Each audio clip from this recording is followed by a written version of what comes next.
The Angels win their third game of the year in a nail-biter against the St. Louis Cardinals. Tyler Anderson pitched today's game. He went 5 innings. He allowed 6 hits, 3 runs, 3 earned, 2 walks, and 4 strikeouts. Although he didn't give us his best performance, he did give us a good enough start for us to keep us in the game and actually win the game. In the third inning, we got our first run of the game after Kyron Paris had got on base with a walk, then stole second base, and Taylor Ward drove him in with a sac fly.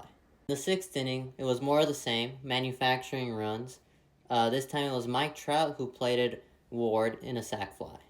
In the bottom of the sixth, Reed Detmers came in. It was the first time coming out of the bullpen this season. We didn't know what exactly to expect from him. However, that first inning, he gave us a 1-2-3. And then he came out for another inning. He was kind of iffy, but he was able to dominate and be able to get out of it. He did go 1 2/3. He allowed 1 hit, gave up 2 walks, and struck out 3 batters. Stepford John came in and came out. He threw a couple pitches and got us out of the inning. And in the top of the seventh, this guy, the guy with the new swing, came up big when the Angels had Rengifo on base. They did a hit and run, and he was able to get a massive game-tying triple.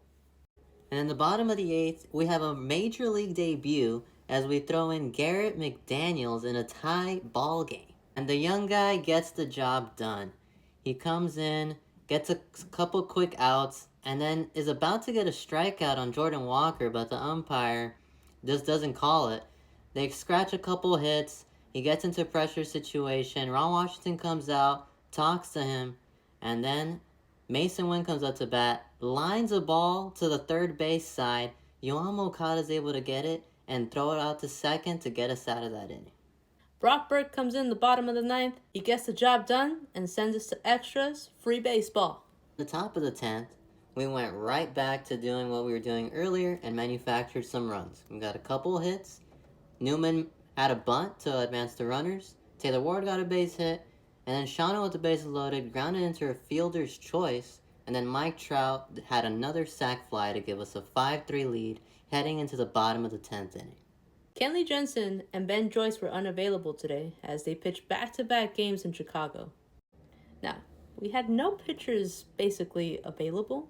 We only had Ian Anderson or Ryan Johnson. So we gave the ball to Ryan Johnson to see if he could get his first career save. He ended up pitching 1 inning. He allowed 1 hit. 1 run did go in. However, that was the ghost runner. And he got 1 strikeout. And he really bounced back from his performance in Chicago. Tomorrow's the second game of the series. We have Kyle Hendricks on the mound making his Angels debut. And for the Cardinals, we have